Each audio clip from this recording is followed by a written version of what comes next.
अध्याय 12 विद्युत। इसमें हम अभी आपको प्रतिरोधों के संयोजन के बारे में बताएंगे। तो प्रतिरोधों के संयोजन कितने प्रकार के होते हैं।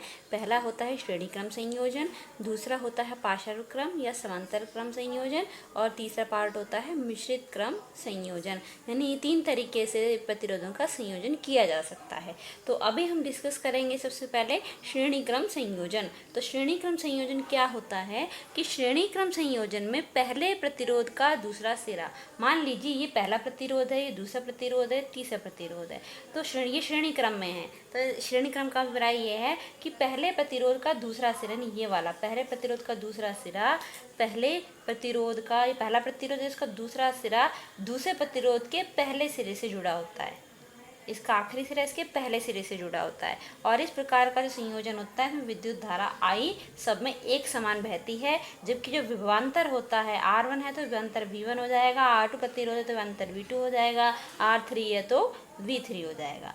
ठीक है। तो क्या होता है जब श्रेणी क्रम में संयोजन होता है प्रतिरोधकों का, तो क्या होता है कि R1 का विभवांतर V1 मान लेते हैं, R2 का विभवांतर V2 R1 का विभवांतर V1 मान लेते हैं, R2 का V2 मान लेंगे, और R3 प्रतिरोध का विभवांतर V3 मान लेंगे। ये सेल हैं, ये पॉजिटिव को दर्शाता है, ये नेगेटिव को, ये फिर पॉजिटिव फिर ये नेगेटिव, ये की है, स्विच है, ये कुंजी है, और ये एक पूरा सर्किट है।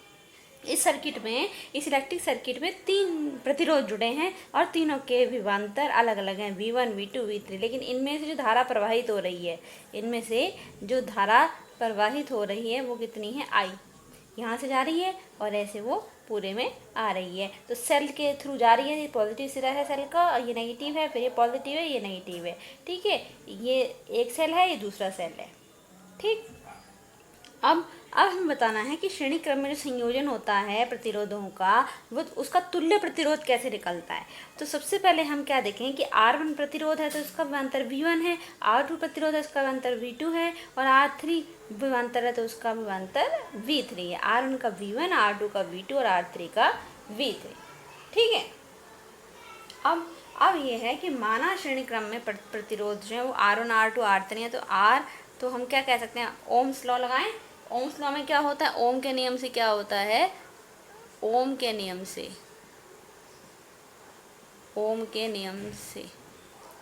V बराबर V1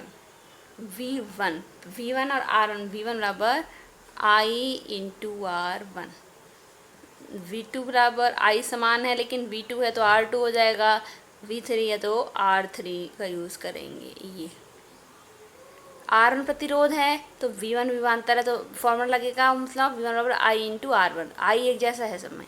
अब इनका संयोजन करना है, तो जब संयोजन करना है तो ओम्स लॉ क्या होता है, क्योंकि V बराबर होता है I इंटू R, ये होता है। ठीक है। अब चूँकि विभवांतर अलग अलग हैं, तो चूँकि V1 plus V2 plus V3 is equal to V, या V यहाँ लिखते हैं, यहाँ बराबर लगा के यहाँ लिखते की बात है। अब क्या करेंगे, इस V की जगह इसको V को यहाँ ना लिख के इधर लिख देते हैं, हम कन्फ्यूजन क्रिएट नहीं होगा। V बराबर, चूँकि V बराबर V1 plus V2 plus V3, V क्या है यहाँ से I है, पूरे सर्किट के लिए क्या है, I एक जैसी है, और ये तुल्य प्रतिरोध है, यानी इन तीनों को हटा दें और इस प्रतिरोध को यहाँ लगा दें R को, तो वो इन प्रतिरोधों के तुल्य प्रतिरोध माना जाएगा। तो V की जगह क्या लिखें, I इंटू R।